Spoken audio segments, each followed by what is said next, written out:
Long, long ago, there was a great thief. He lived in a land where the light did not shine, where all suffered in the darkness. People call me? Sorry, Kaya. Directly into the microphone, please. Otherwise your voice'll, you know. Okay. They call me the Dagger Bandit, but no one sees that I rob the rich and give to the poor. Here in the dark, evildoers run rampant in the shadows, while the good, honest folk stumble blindly on, just trying to find a way through.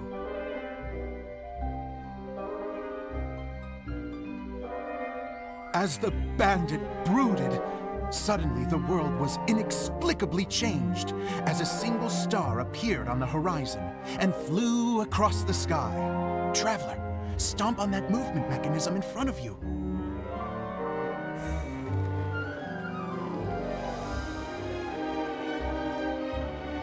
Light.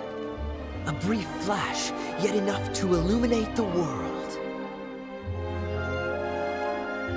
If I can find the source of that light, I can shine it into the darkness, and the people will suffer in blindness no longer.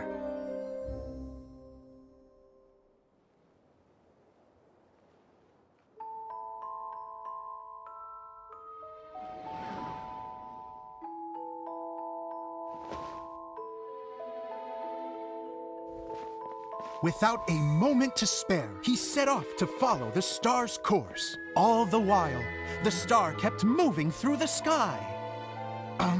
Traveler, the star kept moving through the sky.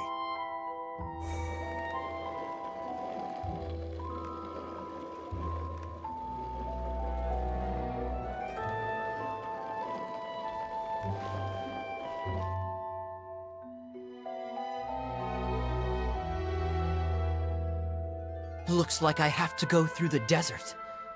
This could get dangerous. If everything he'd heard was to be believed, the desert ahead was a no-man's land filled with horrors. Worse still, the star had landed in the most difficult-to-reach location, surrounded by sheer cliffs, but he was determined to press onward. I've come this far, and I'm not about to turn back now.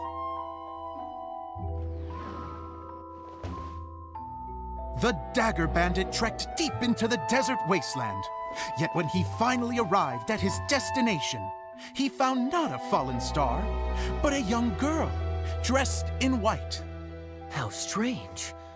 I'm positive this is where the star landed. Young lady, do you know where the light has gone?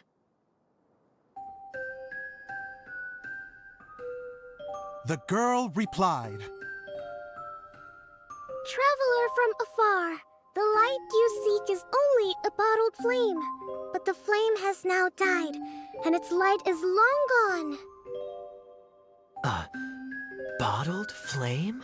Yes, it was a gift from another.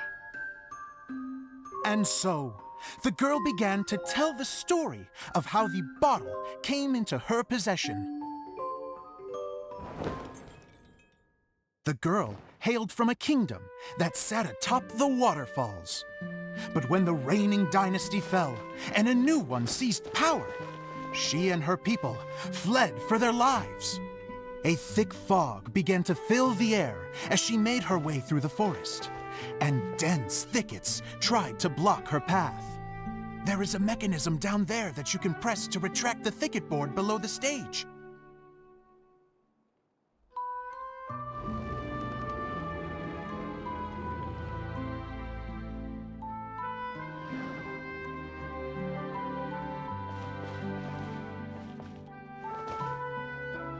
If I only had a lamp to guide me through this wretched forest, then I could survive. With scratches covering her arms and legs, the girl pressed through the pain and made her way forward. The road ahead was arduous, but she was determined to press onward. I've come this far, and I'm not about to turn back now.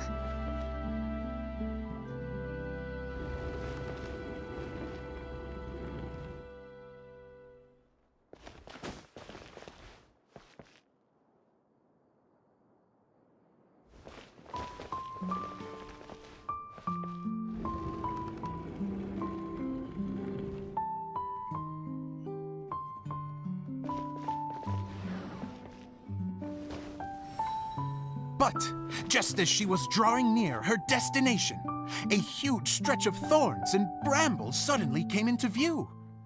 Despair set in and began to weigh on her heart. If only someone could help me, I would give anything in return. The girl's heartfelt wish in her moment of desperation did not go unheard. Wait! There's no mechanism for the final thicket! Ugh, I must have forgotten to check those boards.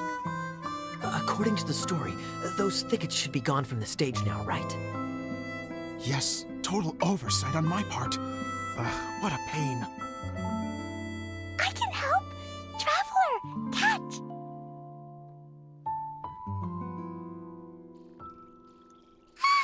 It's a Jumpy Dumpty!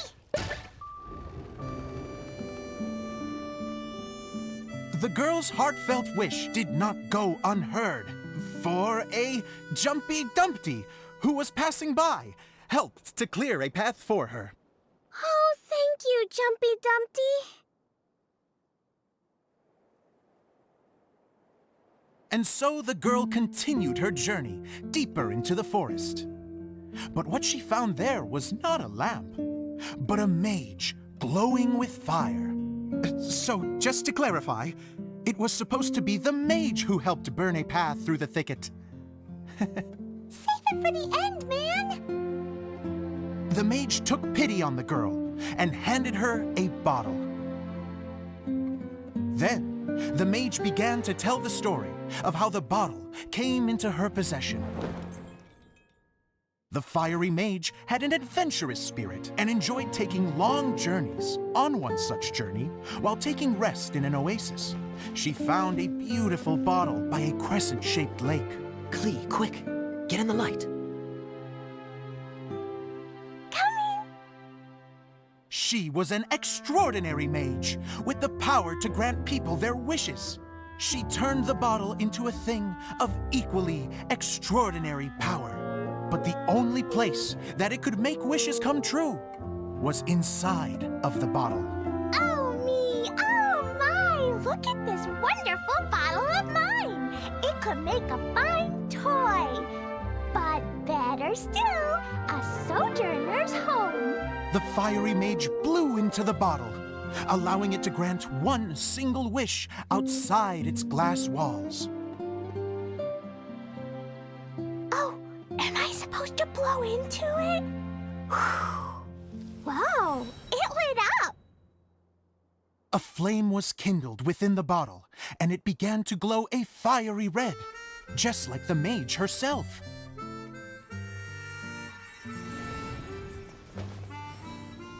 After the mage finished telling her story, she disappeared, leaving only the bottle behind. A magic bottle that can grant wishes. And I wish to leave this place and go somewhere where no one will ever find me again. And then? The bottle seemed to softly inquire.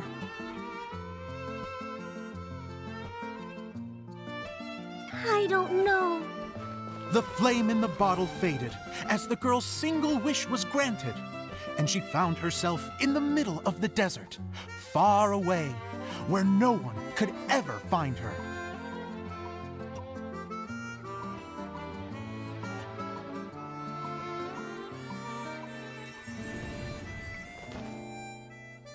When the Dagger Bandit listened to her story, he sighed in disappointment that the flame with the power to grant wishes outside of the bottle had already died. But this doesn't make sense. If it truly granted my wish, then nobody should have been able to find me here. Maybe they shouldn't. The desert is difficult and dangerous to navigate, but I was determined to make it, no matter what. Then take this bottle with you for your trouble. It may be able to grant you your wish, though sadly, only within the confines of the bottle itself. All I wish for is light. Honoring the bandit's request, the girl wished for light inside the bottle, and sure enough, it lit up. They found that while the light was only generated within, it could nonetheless shine through the glass and reach anywhere in the outside world. Even though it doesn't burn as brilliantly as the light that shone before, this is still an extraordinary light. What will you do after I take the bottle? I don't know. Well, then maybe you should come back with me. With no reason to refuse, the girl accompanied the Dagger Bandit back to the land where the light did not shine.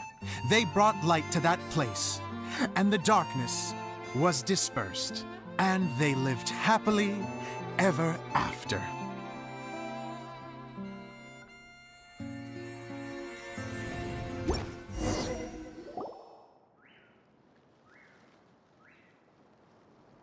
And we're done! Seems the show went pretty well.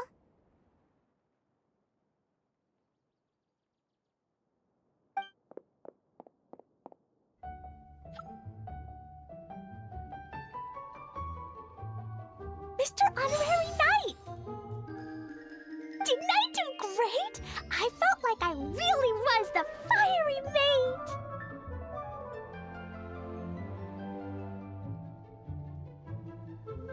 Wow, great costume, Glee! As soon as Paimon saw your shadow, she thought straight away, what a cute hat!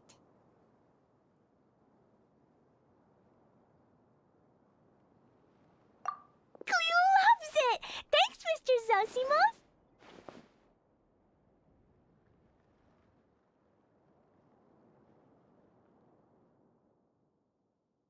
Oh, wait!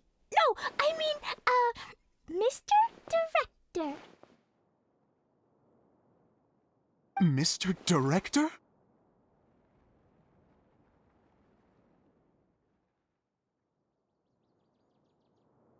Ha! No one's ever called me that before. Thank you, my dear little mage. Thank you so much. Oh, I'm so happy.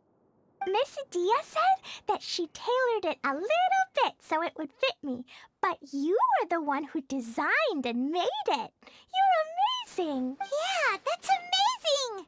And it sounds like Adia did a great job too. It was nothing really. Just one of those, oh no, whatever shall I wear to the ball? Sewing is an art in its own right. You're more talented than you give yourself credit for. Really? Oh, I'm just gonna go for a second. Please, chat amongst yourselves. She gets embarrassed so easily. She really can't handle being in the spotlight. Idea's a sensitive person and doesn't have a whole lot of self-confidence. I hope I'll... Don't worry. I'll go make sure she's okay.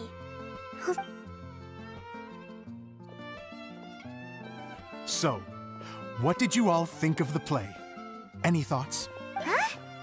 Uh-oh. Time to get serious. Now, are you Oh, absolutely! I had the courage to ask, didn't I? Okay, Paimon will go first. So, the dialogue at the beginning was pretty good, but it ran out of steam as the story went on. Paimon could tell that you ran out of inspiration somewhere along the way. The characters were honestly a little bit ridiculous. Paimon didn't get what you... Yes, all very good points, Paimon. I would have... Miss Adia, what are you doing back here? Oh, you know, I return like the tide when... Huh. Especially when it has to... Mm-hmm. But there was one thing I liked. You think so? I thought I was letting him off lightly. Adia, could I borrow you for a moment? Oh, sure. Excuse me for a moment. Back to you, Paimon. Keep up the good criticism.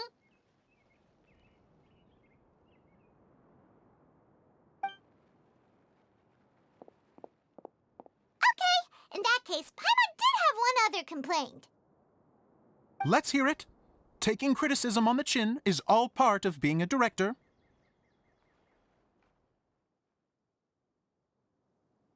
The ending was all wrong. The girl's motives were clear and simple the whole way through.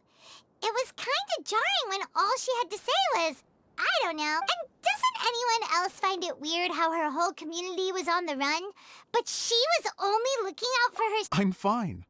I'm not going to improve without feedback. I also learned a lot this time with the chance to be off stage. To be honest, it was a dream come true. What a great attitude. You don't seem upset at all by our comments. I wouldn't say I'm completely unaffected, but you're only speaking the truth. They're all very valid points. Still, now that Paimon thinks about it, you did finish the script in a bit of a rush. Maybe we were being a little too hard on you. That's perfectly fine. Nothing is as important to me as my work on the stage. We all use our imaginations when we're kids, right? I used to play with dolls and my own cardboard cutouts by the light of an oil lamp. The shadows would come. Fast forward to now, and in many ways, I'm still that same little kid, lying on his bed, making sound effects. And I get the same joy from running a show now as I did in my little bedroom theater. Of course, a director can accomplish nothing without a cast and crew. So on that note, I want you to all know that I am eternally grateful to each and every one of you. Hey, don't mention it. We had a blast. Okay, here, take this. Your component. It's the bottle from the show. That's right. Can you guess the secret behind why it lights up? Oh, Bingo! You guessed it. That should do the trick. Oh, wait, this needs tightening up a little. Hold on, this will only take a second. This outfit's more fashionable than I imagined. excuse me, everyone. Do you have a moment? Especially you, Zosimos. Itia wants to do a little something for you. A dream come true? Yes. She said that as useless as she is, she wants to do her words, not mine. I have to disagree, though. I have never thought of Itia as a useless person. How is this suddenly about me?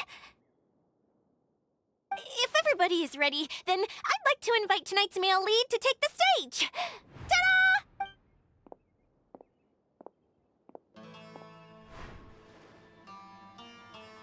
Wow! Cool! Kaya's turned into... How is me changing outfit? Don't be silly. If I know our director, nothing will... Well, then I'm... Zosimos drew up countless designs and made a few prototypes before landing on this one. Oh, it's... Oh, I'm so touched. Thank you all.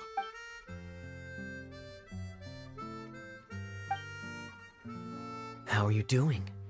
Recovered? Oh, I'm good. Oh, please, don't mention it. Well, now that we have the final component, it's time to say goodbye for now. Let's head to the core of the Veluria Mirage and get this place fixed up.